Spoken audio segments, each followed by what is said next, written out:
O sleep, O gentle sleep, nature's soft nurse, how have I frighted thee, that thou wilt no more weigh my eyelids down and steep my senses in forgetfulness?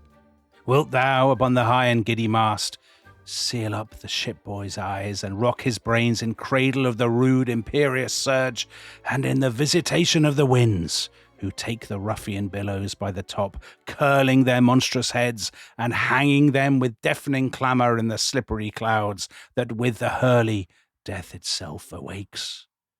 Canst thou, O partial sleep, give thy repose to the wet sea boy in an hour so rude, and in the calmest and most stillest night, with all appliances and means to boot, deny it to a king? Then happy low, lie down. Uneasy lies the head that wears a crown. So those are the words of the dying King Henry IV in Shakespeare's play Henry IV Part 2. And Tom, we were talking about this just before we started recording. Shakespeare's plays Henry IV Parts 1 and 2 are my favourite Shakespeare plays. And mine. Oh, Tom. Well, we know this, don't we? Because we went together to see Richard II, Henry IV Part 1, Henry IV Part 2, and Henry V. Yeah. In one day. Yeah. At the Roundhouse. And I'd completely forgotten that I went with you. You did. Apologies for that. We were remembering that we'd both seen the production, and you were talking about it clearly as though you'd been with somebody else. And I was slightly offended by that. That I'd been eclipsed in your recollection. No, I'm very sorry. Yeah, and then you described it as an ordeal. A pleasant ordeal. Yeah, there was a lot of Shakespeare, to be fair. 4 plays. That's a lot of plays. That's a lot of My Lord of Worcester doth come kind of stuff. It was. But I agree. The Henry IV Part 1 and 2, I think are, among his greatest plays. And they are indisputably the greatest plays set in a period of history, I think, ever written. And I think that it constitutes a dramatic epic that no other nation has. A series of plays that have been performed since they were first staged. And the consequence of that is that the period of history that we embarked on when we did Richard II, and we'll be going through the 15th century. Yeah. People are familiar with it in a way that they're not with other periods of medieval history. So it has this kind of incredible resonance and power. Do you think? I think it absolutely does. I think you have Henry IV, the usurper. So people who listen to our previous series about medieval history will remember that he kicked Richard II out as King of England, his cousin. And you have the whole drama of the usurper taking power, very George R.R. Martin. Game of Thrones, uneasy lies the head that wears a crown, all of that stuff. One of his most famous lines. Yeah. But then running through these plays, and indeed running through this series that we're going to be doing, the relationship between Henry, the usurper, and his son, Prince Hal, in the plays, who goes on to become the great hero King Henry V. And it's that relationship in the plays that elevates them, because it's kind of paralleled by Hal's relationship with a tremendous character. I think it's fair to say, even though he hasn't appeared in the rest of his history, he will be a great friend of the rest of his history, Sir John Falstaff. Yeah. Because Prince Hal is off supposedly wassailing with Falstaff and all the lads down in Cheapside and everything.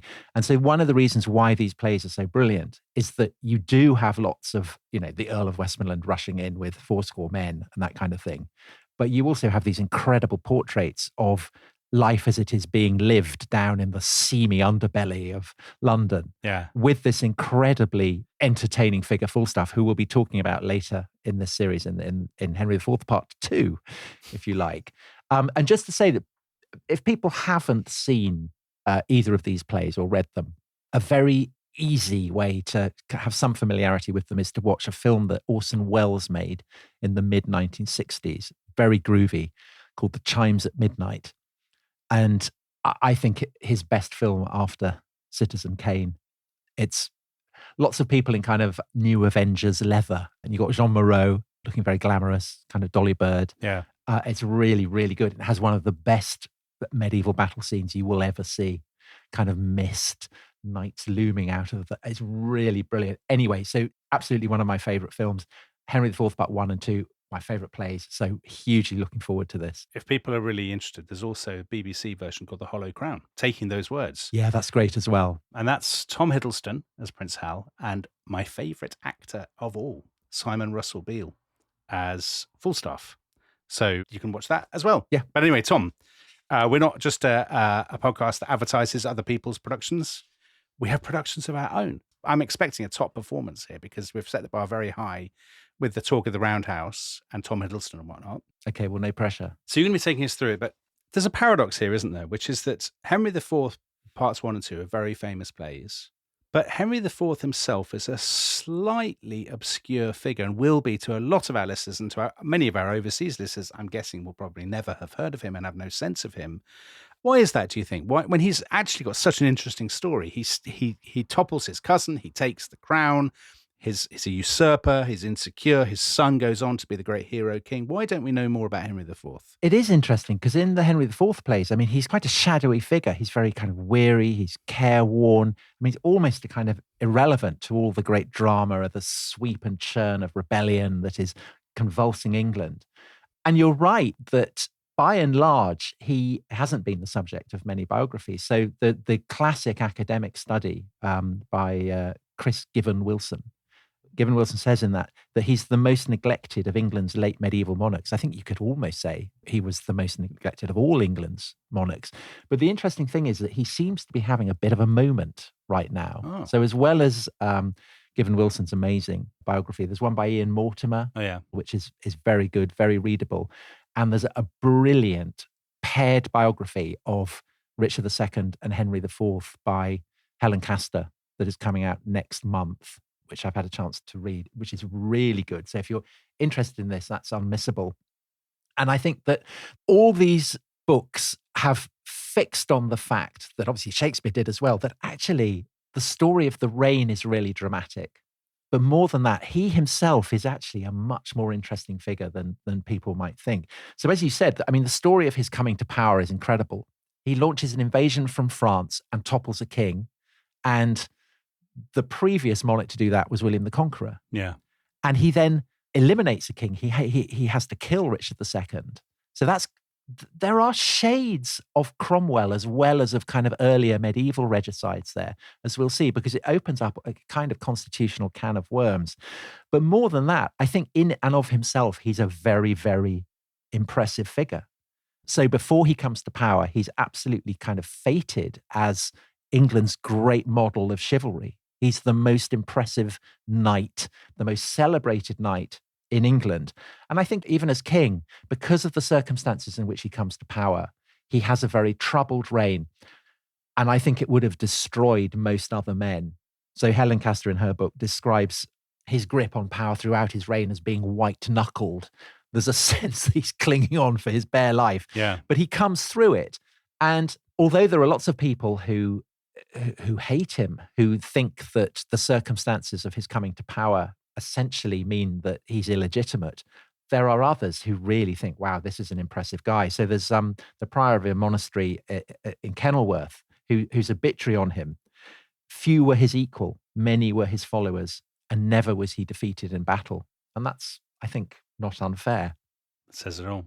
I mean, I think for people who admire great politicians, people who are adept at gaining and wielding power and do it with a kind of natural aptitude, he's a great model, right? I mean, he's a really impressive, in a very dangerous world, in a very difficult situation. He plays his cards really well. Helen Castor in her new book, The Eagle and the Heart, sums it up really well. She says, Henry had everything Richard lacked, all the qualities of a sovereign, bar one, birthright. Right. And in her book, she teases out the fact that this inevitably generates a sense of tension between Henry and Richard, and that they are cousins, and they are the only people of the English royal family of the same age. So Henry's kind of 3 months younger than Richard, and they don't actually meet one another until they're about 5 or 6. But there is tension there from the beginning. Well, let's remind ourselves where we are, Tom. So in England at the end of the 14th century, Henry was born in 1367. He is 3 months younger than Richard II. People who remember our 100 Years' War series remember Edward III. Richard II is his young successor. He's a boy when he becomes king. And grandson. Yes. So Edward III, Edward III has lots of children. He has 5 sons, but there are 3 sons for our purposes, the purposes of this story, for listeners to keep in mind. So he has his best-known son, Edward the Black Prince, the winner of Poitiers, the great model of chivalry, and Richard II is the Black Prince's son. Then his second son is a guy called Lionel, who's the Duke of Clarence, and he has a daughter, not a son. And this daughter, Philippa, marries a very distinguished nobleman called Edmund Mortimer, who is the Earl of March. And so, Dominic, he has a great tranche of lands and the border between Wales and England. So very much your stamping ground. My neck of the woods, yeah. Yeah, you would have been his bannerman. Or he would have been mine. I don't think so. Because, of course, he's married the granddaughter of a king. Yeah. Okay, fine. And they have two sons. The elder is called Roger, and the younger, confusingly, is called Edmund.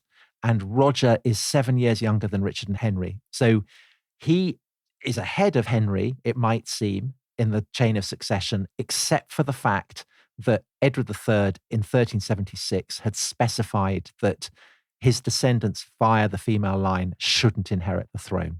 So that then means that Henry, who is the son of the third son of Edward III, John of Gaunt, the Duke of Lancaster, I mean, he's kind of behind John of Gaunt and behind Richard in the line of succession. But given that John of Gaunt's older, that means that Richard and Henry are natural. They're not rivals, but there's a kind of tension there, right? Yeah.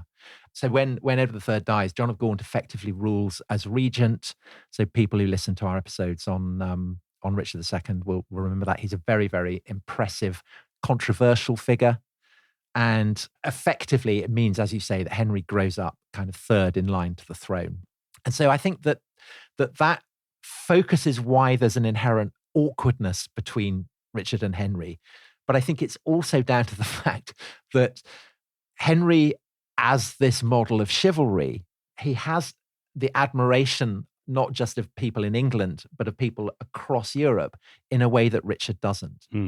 Richard, despite being the son of the Black Prince, he's not a model of chivalry. He's not a man of action. He's not galloping around doing heroic things. He's understandably jealous of his cousin for having the kind of the glamour. So, I mean, just a very brief synopsis of how Henry cuts a dash in late 14th century Europe. So his great stunt is that in 1390, he goes and attends the most famous tournament of the age, which is held just outside Calais at a place called Saint-Anglever. And it is hosted by probably the most famous knight in Christendom, close contemporary of Henry's.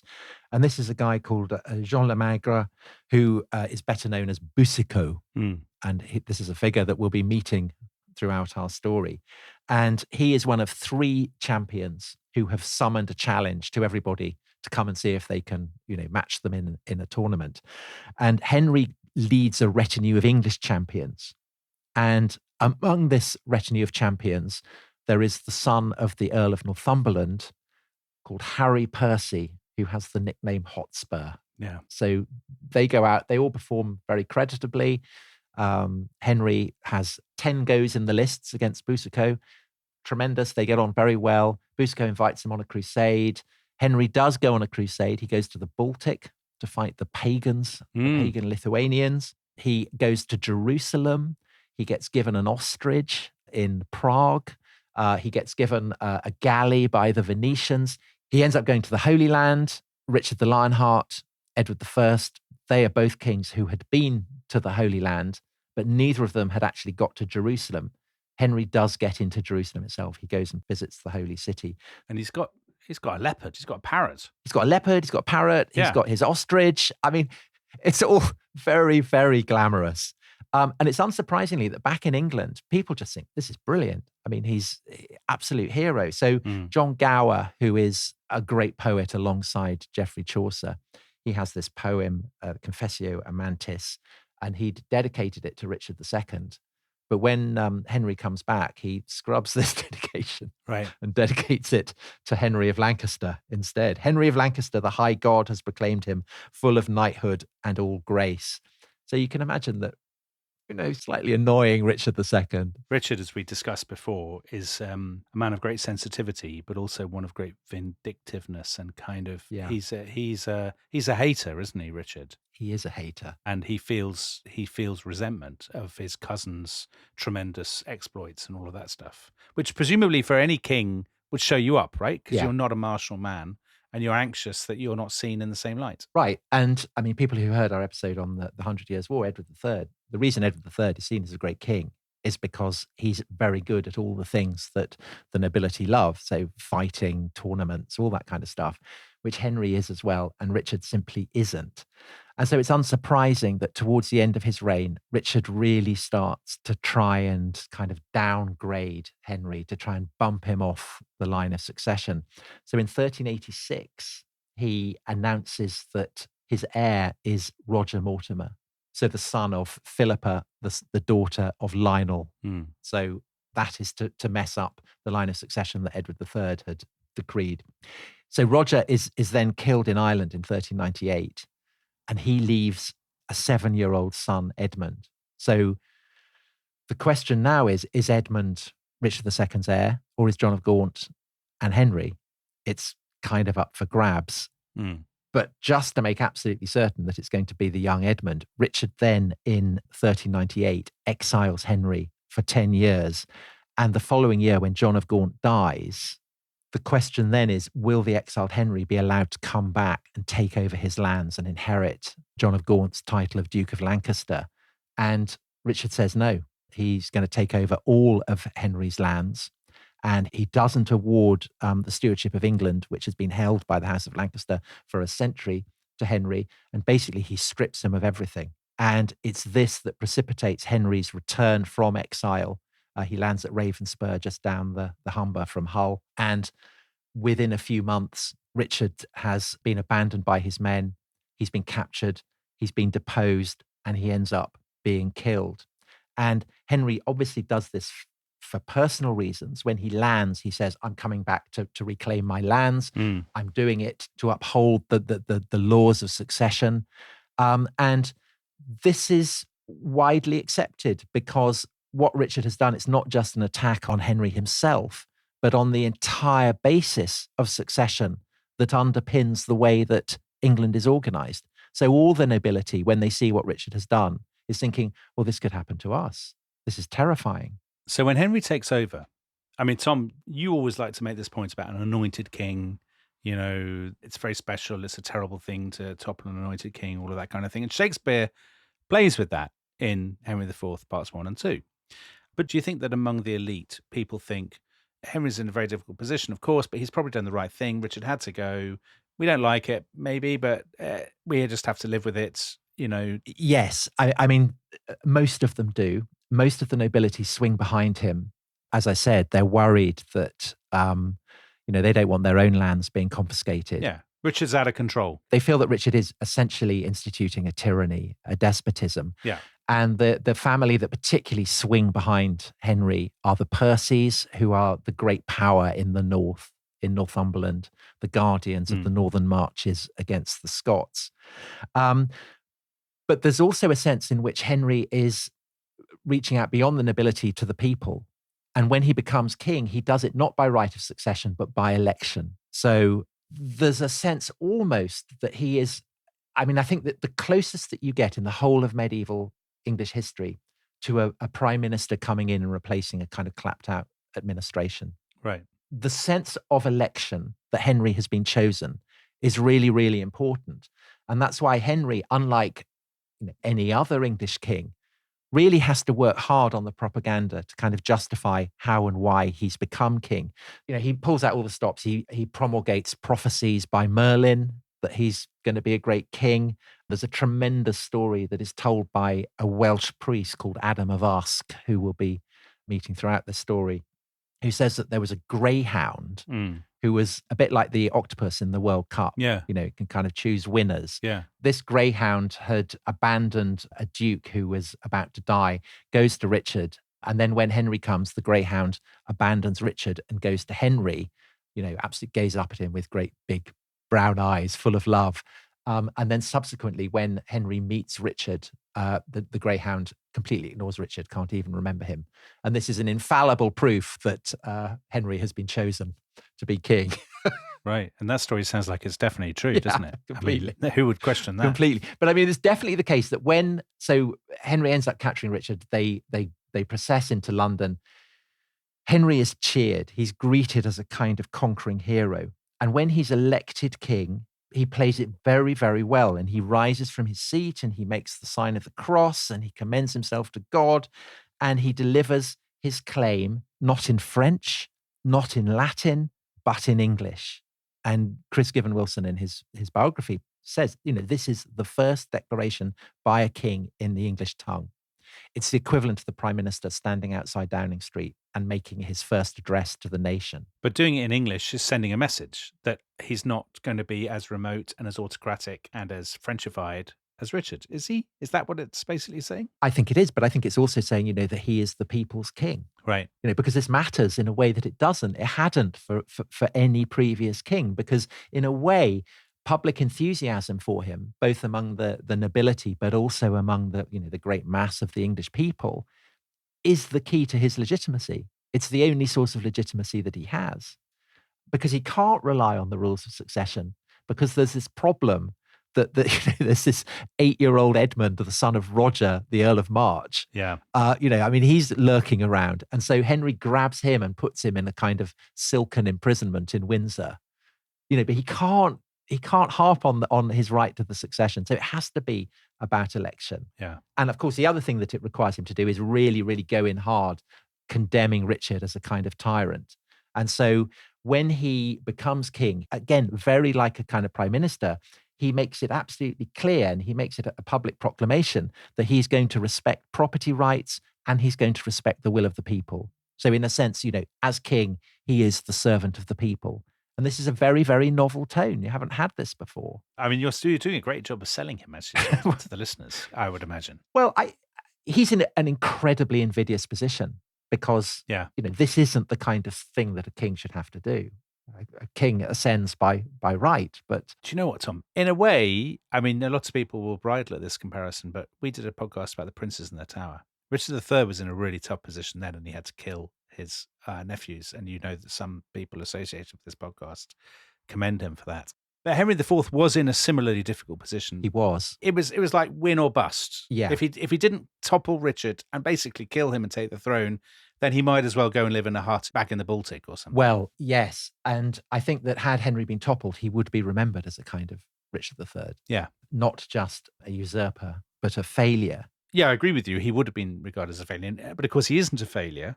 The only thing is, he's promising this great new start. But as we know with any incoming prime minister, to use your analogy, right, there's no such thing really as a clean break, is there? So is he wrestling with the same problems that Richard was, basically? He is, but there are also advantages to this. So again, the comparison with the prime minister, one of the things that is working to Henry's advantage is the fact that by this stage, England is basically the most centralized kingdom in Europe, meaning in turn that it's the most manageable. And so you effectively have a kind of cadre of civil servants who are working in offices that are based in Westminster, the Chancery, the Exchequer, these frameworks of government that government today has essentially inherited from this period. And so as a result, despite all the convulsions, the toppling of Richard II, the coming to power of Henry IV, government goes on, as it does today.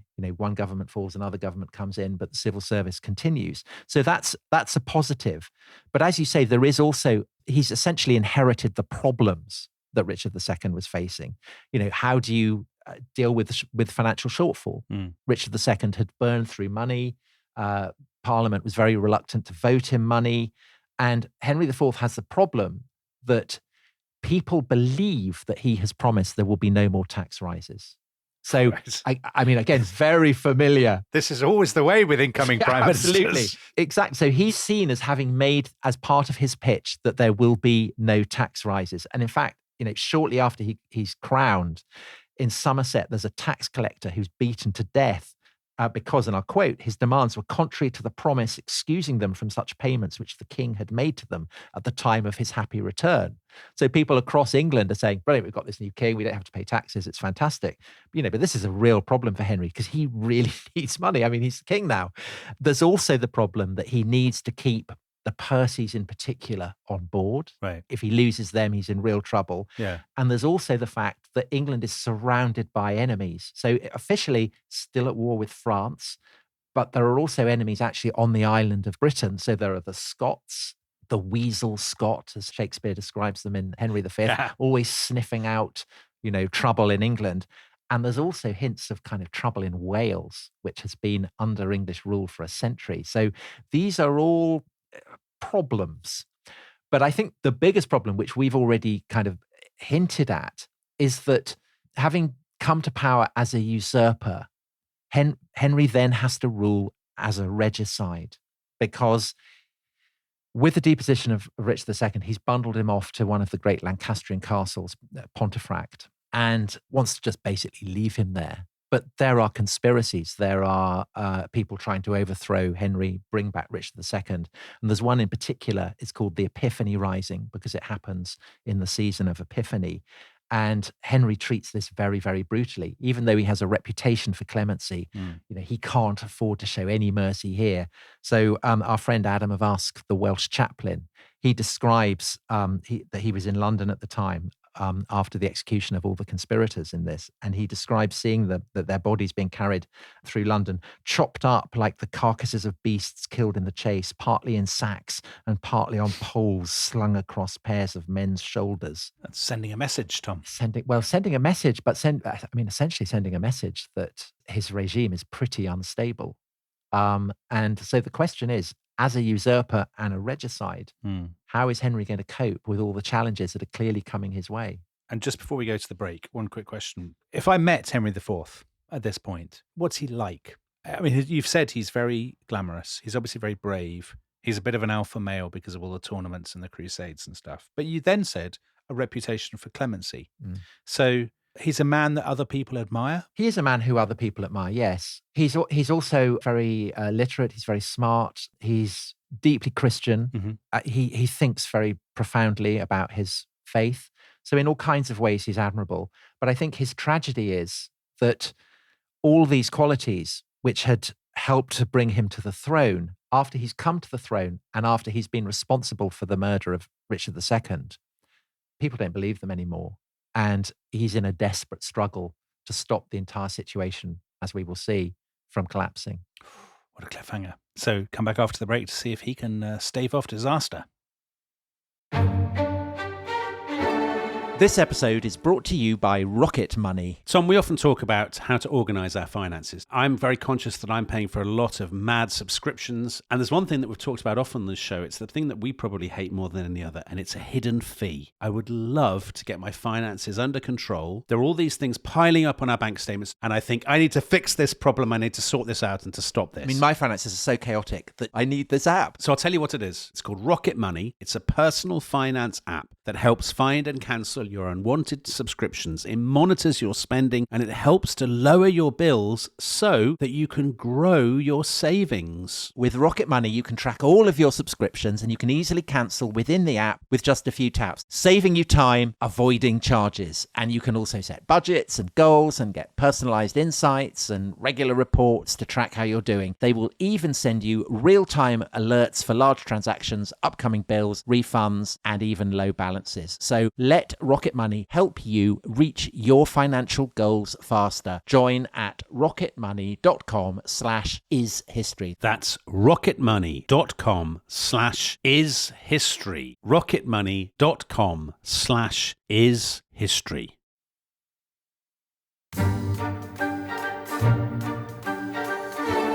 Thou makest me sad, and makest me sin in envy, that my Lord Northumberland should be the father to so blessed a son who is the theme of honour's tongue, amongst a grove the very straightest plant, who is sweet fortune's minion and her pride, whilst I, by looking on the praise of him, see riot and dishonour stain the brow of my young Harry. Oh, that it could be proof that some night-tripping fairy had exchanged in cradle clothes our children where they lay, and called mine Percy his Plantagenet. Then would I have his Harry, and he mine. So, Tom, we were talking about Henry IV, Shakespeare's great plays, parts 1 and 2. That's at the beginning. That's the character we've been talking about, King Henry IV, and he is riffing on one of the great themes of the play. So this is the contrast between his own son, Prince Hal, who is this hard-drinking, jape-loving wastrel A fan of riot and dishonor. Riot and dishonor, yeah. The kind of person who would be being hurled out of nightclubs today and just disgracing himself in the gutter. That's Prince Hal. And parallel to him is another Harry. You've mentioned him already. Harry Hotspur, the son of Northumberland, the great magnate in the north of England. And Hotspur is everything that Hal isn't. Hotspur is dutiful, serious. He's incredibly brave. He fights like a demon. He's not like drinking with a load of wenches and sort of ladies of the night down in the docks of London or whatever. He's rushing around attacking Scots and being heroic and generally being a massive lad. And is this true? So the whole thing depends in Shakespeare on Hotspur and Prince Hal being contemporaries, a bit like Richard II and Henry. You know, that this is the tension. But this isn't true because, you know, as we said, Hotspur had actually accompanied the future Henry IV to this great tournament in France when they were young men. So he's a contemporary of the king. In fact, he's 3 years older than the king. He's not a contemporary of Prince Hal. But I think the thing about Hotspur for Henry IV, and I think this is something that Shakespeare possibly has picked up on, is that Hotspur is a reminder to Henry IV of kind of how fun it was not to be a king. Right. Hotspur is a reminder to Henry of the man that he was before he usurped the throne. He has fun in the Chimes at Midnight. You know, he's got a kind of very groovy Beatles hairstyle. He's rushing around. It's all this kind of thing, leather jerkin. Yeah. It's all brilliant. It's absolutely great fun. He would totally wear a gilet. Oh, completely. I mean, effectively, he does wear a gilet in Chimes of Midnight, but yes, he'd be a massive man for a gilet. You know what he'd love? He'd love rugby. He'd love going to rugby, cheering on England at Murrayfield. Yeah. Like, he'd be all over that. He's a man. His dad's got a box at Twickenham. Yeah. They've got like barber jackets coming out of their ears, like hampers, and then they're off. Like he's going to Polzeath or Rock with Tabby for the weekend. Absolutely. That's exactly what's all happening. that. Yeah. I mean, he would absolutely be going to Murrayfield to cheer on the boys. So he's a brilliant fighter against the Scots, and it's actually the Scots who are the first to call him Hotspur. He's become a Knight of the Garter by the age of 24.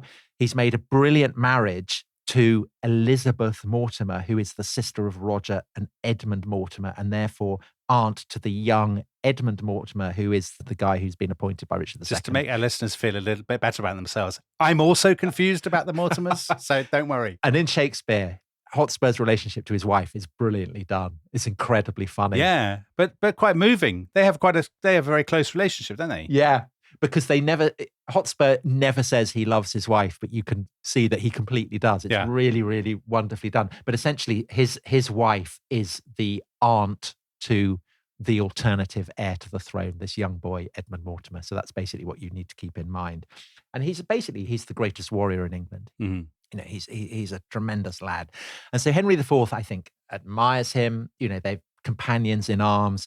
And so he gives Hotspur responsibility for the 2 most potentially unstable parts of his kingdom, one of which is clearly the northern frontier, always unstable. Scots are a constant source of trouble for the English king.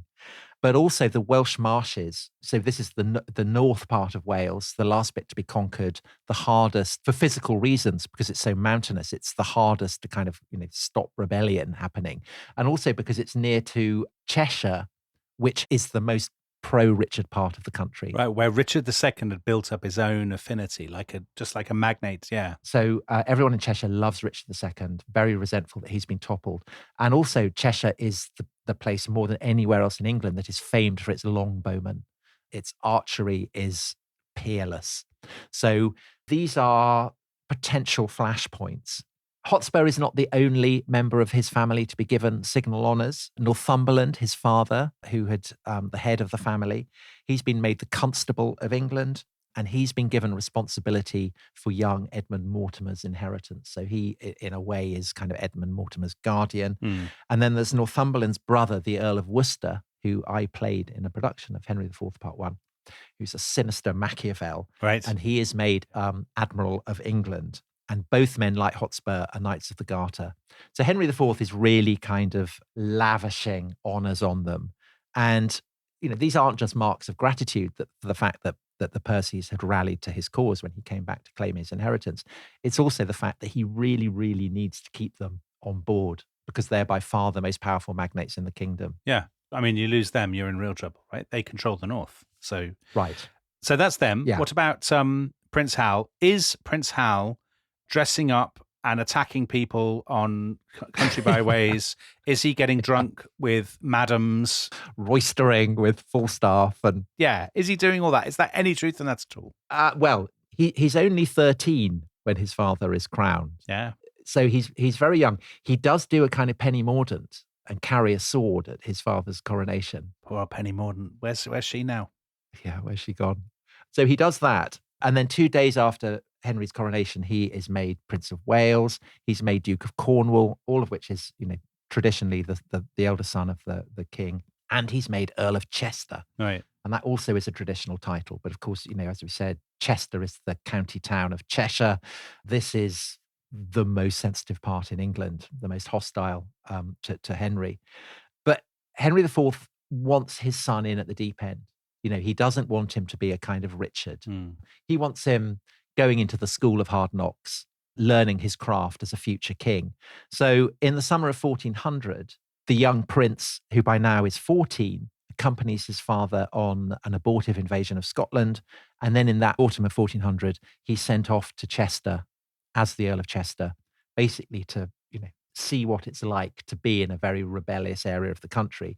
But that surely works both ways, right? So it's good for him, but it's also good for Cheshire, because if Cheshire is Richard II's heartland, you want to make them feel special. Exactly. So by sending your son, Yeah. you're basically saying, you're still a little bit special because I'm sending my son to govern you. And that I'm respecting your difference, as it were. I think that's absolutely right. But in the event, it's not actually Cheshire that is the cause of trouble, but Wales. And Wales is right next to Cheshire. And Wales, in the autumn of 1400, erupts into rebellion in a way that, is really startling. Because as we said, Wales has been conquered for a century, subdued by Edward I, who'd built a chain of great castles across the northern reaches of the Principality, had named his son, the future Edward II, Prince of Wales. And that's, a title that Prince Henry has now succeeded Prince Hal. But on the 16th of September, 1400, even before the prince has arrived in Cheshire, another man, a Welshman, has laid claim to the title of Prince of Wales.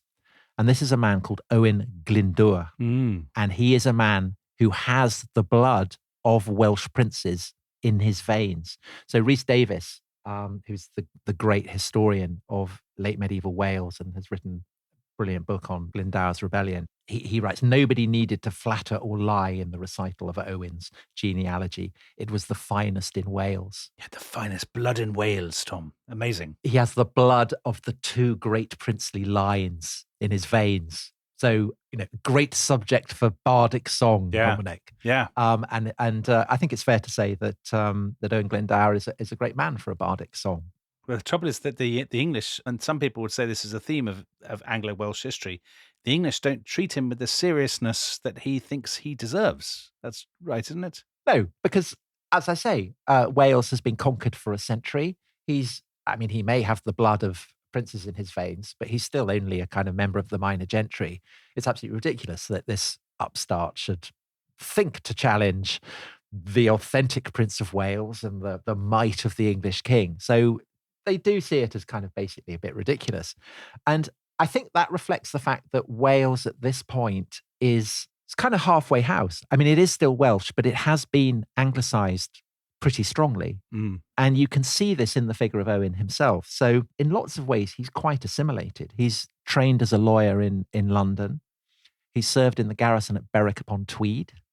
His wife is of English descent, but he is also full of seething resentments, which are entirely legitimate because Wales is subject to laws that were instituted by Edward I that have basically imposed a form of apartheid on the Principality. The Welsh are legally penalised in all kinds of ways. They're stopped from wielding power. Their economic opportunities are very much inhibited by the economic rights that are given to English settlers. Mm. And I think that, these have always been resented by the Welsh aristocracy. And you might say, Dominic, that the kindling is in place and that Owen's claim to be the Prince of Wales is the striking of the match. But it's not the spark that he has a row with his neighbour, Correct. Lord Ruthven, Reginald Grey. Yes. It's always the way that it's your neighbours are the people you really have to fear. Yes. So they've basically they hate each other. They've been kind of quarrelling over, ditches and Arguing about a fence. Yeah. cows wandering into each other's lands and all that kind of thing. Yeah. And basically, Owen has this blazing row with Lord Ruthven. And it's this that prompts him to go storming off and saying that he's the Prince of Wales, which is obviously a brilliant way of upstaging his near neighbour. Yeah. But there is no question that in doing that, this argument over, who's building the fence on the lower field, it explodes because there is this incredible Welsh sense of nationalist resentment. And the moment he's made this announcement, it's not just his own feudal followers, but people from across northern Wales who kind of flock to his banner. And they just go on the rampage. They kind of go sweeping off. They burn all Ruthven's fields. They go off and they attack all kinds of English settlements across northern Wales.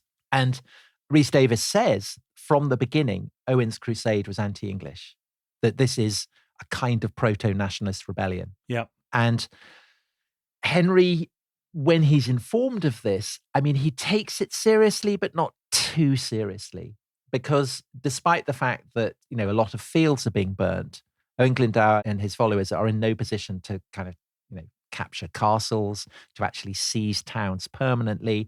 And 7 days after he's proclaimed himself Prince of Wales, he's defeated in a skirmish. So it looks like actually, it's blazed up and it's going to die down again. But then what happens is that in Anglesey, so the island off the northwest of Wales, another uprising is launched. And this is launched by two brothers, Rhys and Gwilym ap Tudor. It's a name to conjure with. Yeah, names to conjure with.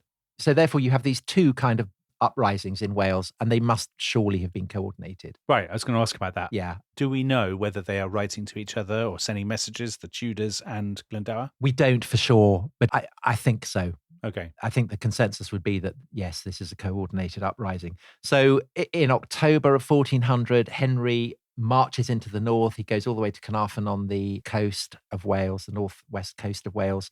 He boosts up the garrison of all these kind of castles that had been built by Edward I, the fetters that had been thrown over the Welsh. He executes various rebels that he's taken prisoner, and the rebellion seems over. But it isn't, because on the 1st of April, April Fool's Day of the following year, which is also Good Friday, the captain of Conway Castle, one of these great Edwardian castles. It's Good Friday. He goes off to a church service. He takes all but 5 of the garrison with him. So essentially there's only a kind of skeleton staff. And while he's at church, Gwilym Tudor, who's still very much on the scene, he's got 40 men with him. They sneak their way into the castle and they seize control of it. And this is an amazing stunt. It seems to have come from nowhere. And they managed to hold out for 2 months, even though both Hotspur and the Prince, so Prince Hal and Hotspur working together, they lay siege to it. And it's only at the end of May that Gwilym Tudor negotiates a surrender. And the terms are that they have to hand over 9 of their defenders, who are predictably put to death very horribly, but the rest of them march out. And it's just a tremendous propaganda coup. And it's talked of across Wales.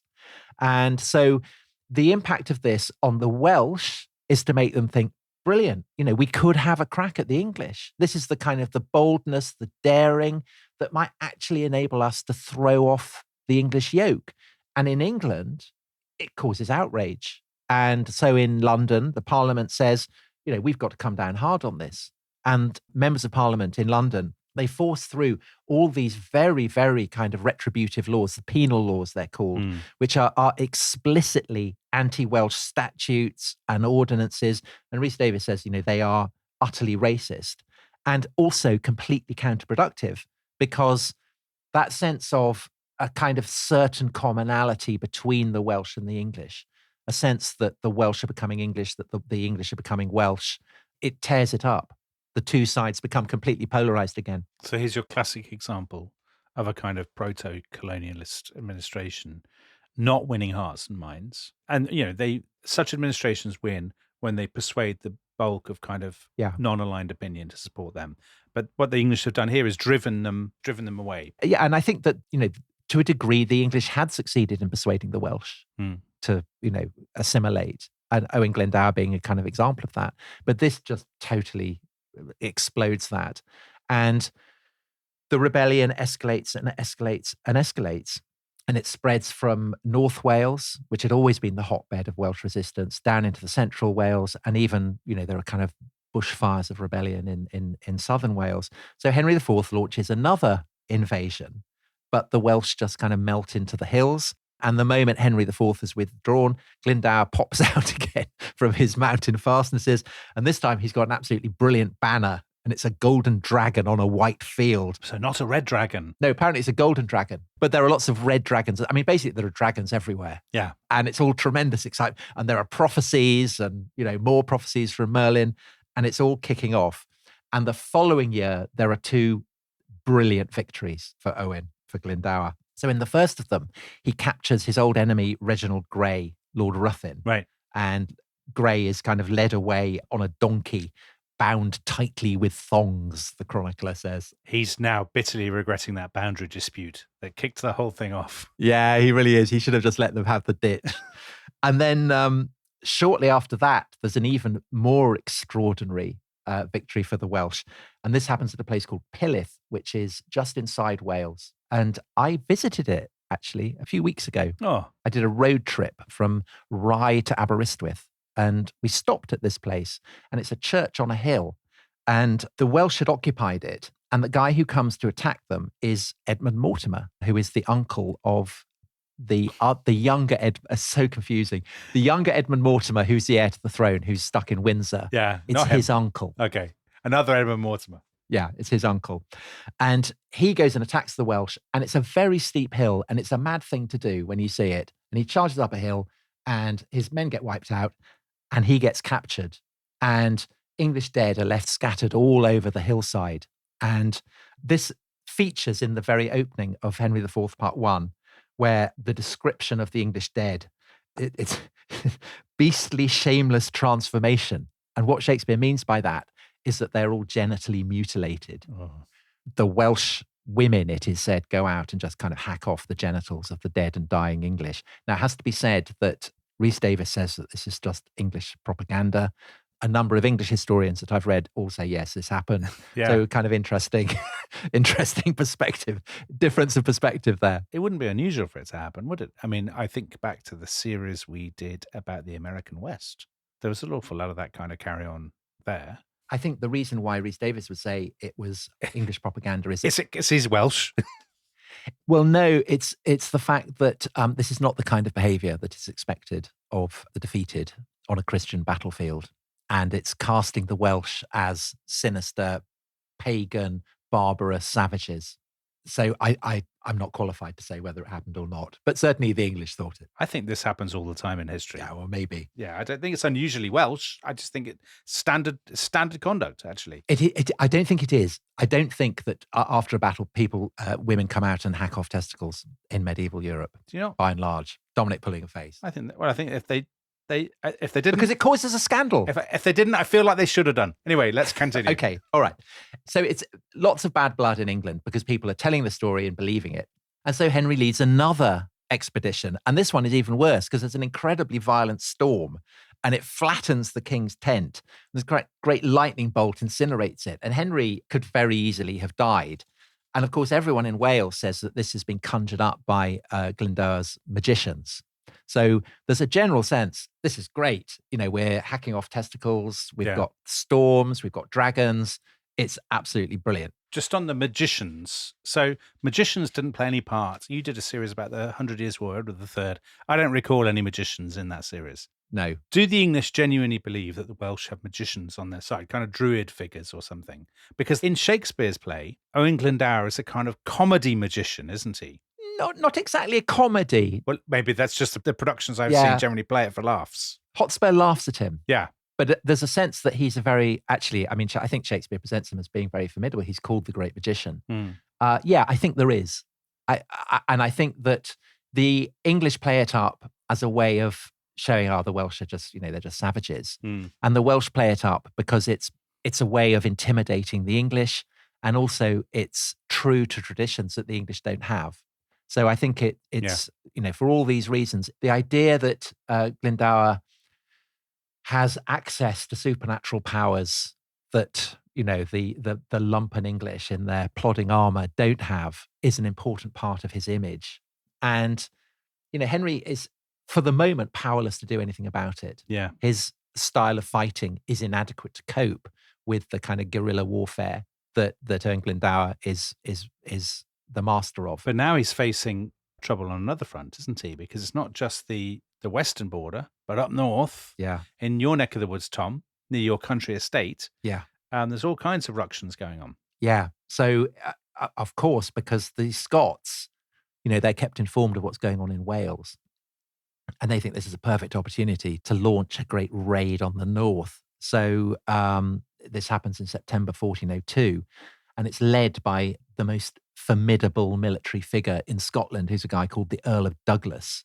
And he leads his men across the Tweed and heads southwards down towards Newcastle, plundering and looting as he goes. And Hotspur, who's in Wales, is sent news. He goes galloping up using his Hotspurs to join his father, and the two men meet up. And although they are ready to oppose the Scots, it's clear that they are full of festering resentments against Henry.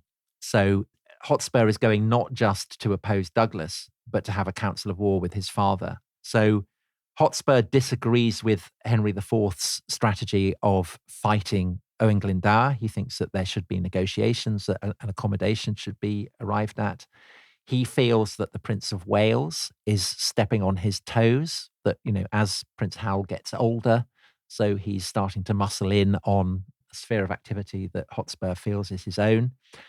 And most incendiary of all, there is the fact that Edmund Mortimer, who is Hotspur's brother-in-law now, because Hotspur is married to Edmund Mortimer's sister, he's not being ransomed. Henry IV is refusing to ransom him and is refusing Edmund Mortimer the right to ransom himself. And the reason for this, very obviously, is that the Mortimers are, potential rivals. So Henry, actually having him captive by, in Welsh hands is really good. But Hotspur is very, very resentful of this. And so he and his father consult. But before they can decide what to do about Henry IV, the immediate challenge, of course, is to oppose this great Scottish invasion.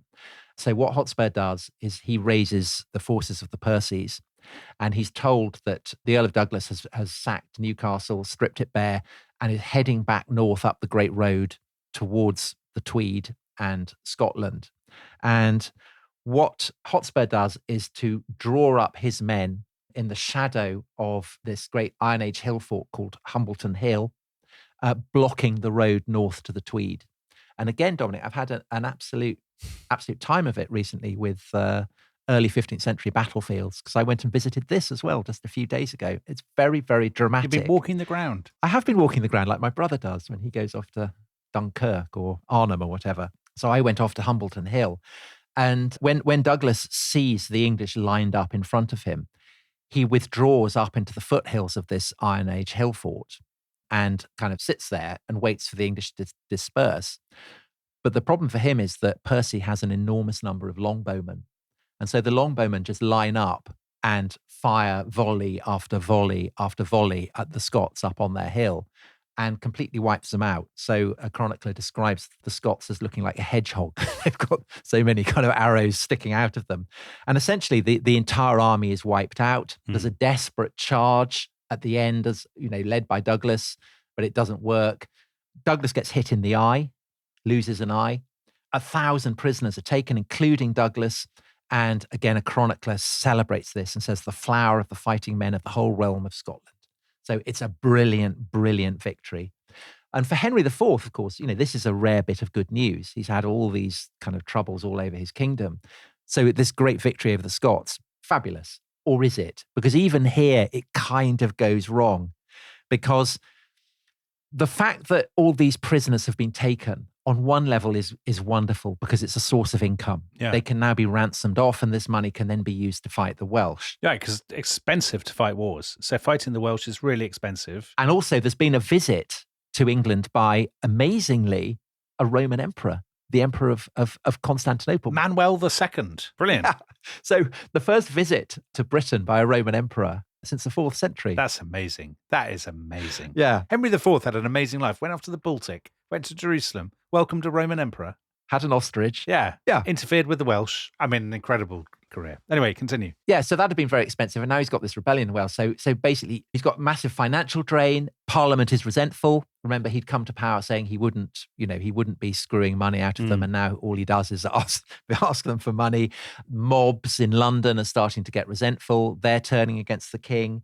And inevitably, rumours are starting to spread that Richard II is alive. So there's this kitchen boy called Thomas Ward who's appeared in Scotland claiming to be Richard II. Right.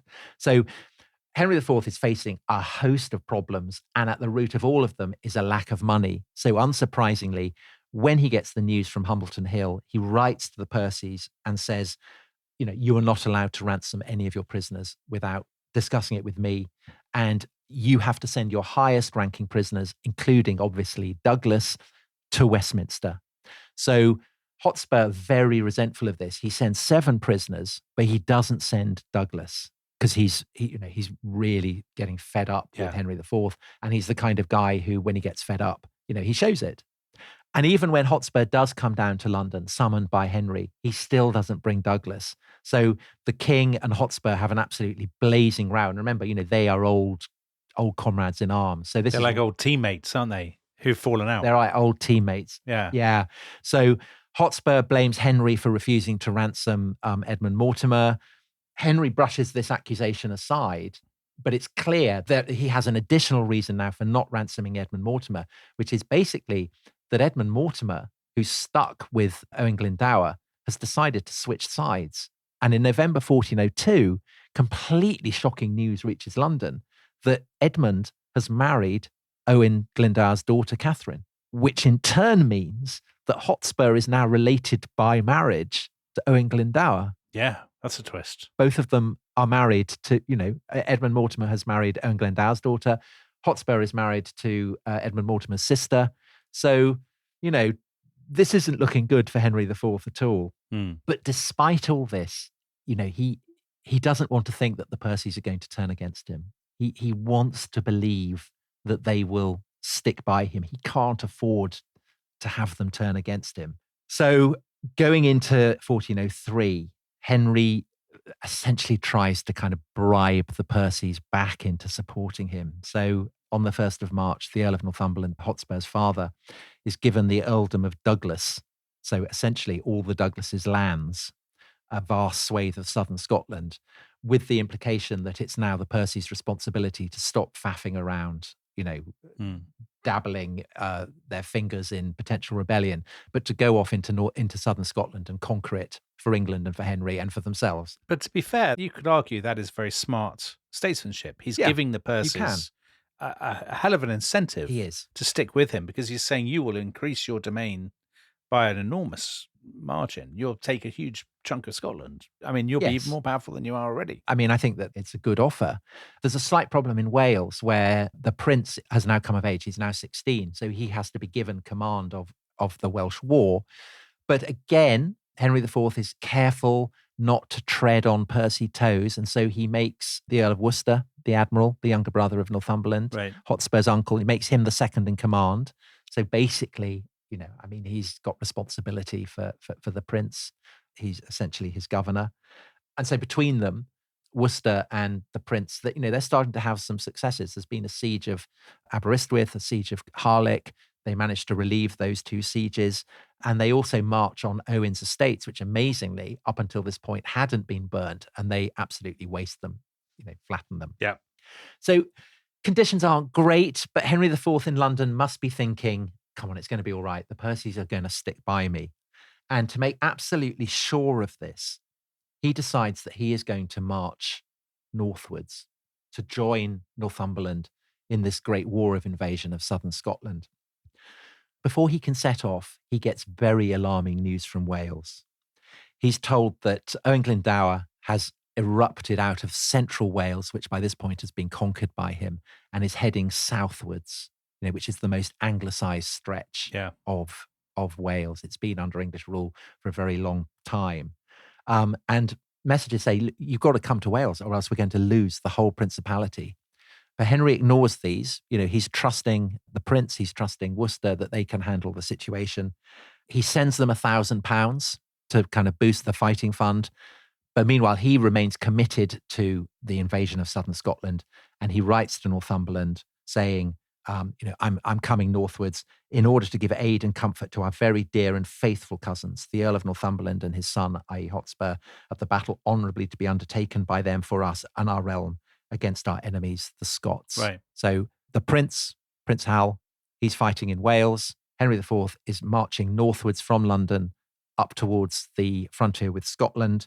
And on the 12th of July, he reaches Nottingham in the Midlands. And there, Dominic, he is given bombshell news. Oh, bombshell. He is told Hotspur is not in the north. Mm-hmm. Hotspur has gone to Chester, that kind of hotbed of Ricardian support. And there, Hotspur is proclaiming that Richard II is still alive. What? And is summoning people to join him in a war against the usurper. Wow. Devastating. What a twist. That's very George R.R. Martin. So Hotspur has turned against Henry IV, his old friend, his old comrade in arms. It's all going to pieces in Wales. Who knows what's going on in Scotland? Extraordinary scenes. Listen, if you want to hear the next part of Henry IV Part 2, in fact, and find out how this plays out, the Battle of Shrewsbury, the moment that the young Prince Hal, later Henry V, explodes onto the national stage, you can actually hear that episode right now by signing up at therestishistory.com and becoming a member of our much-loved Rest is History Club. If you don't want to do that, you'll have to wait till Thursday, and more fool you. And on that bombshell, Tom, thank you very much and goodbye. Bye-bye.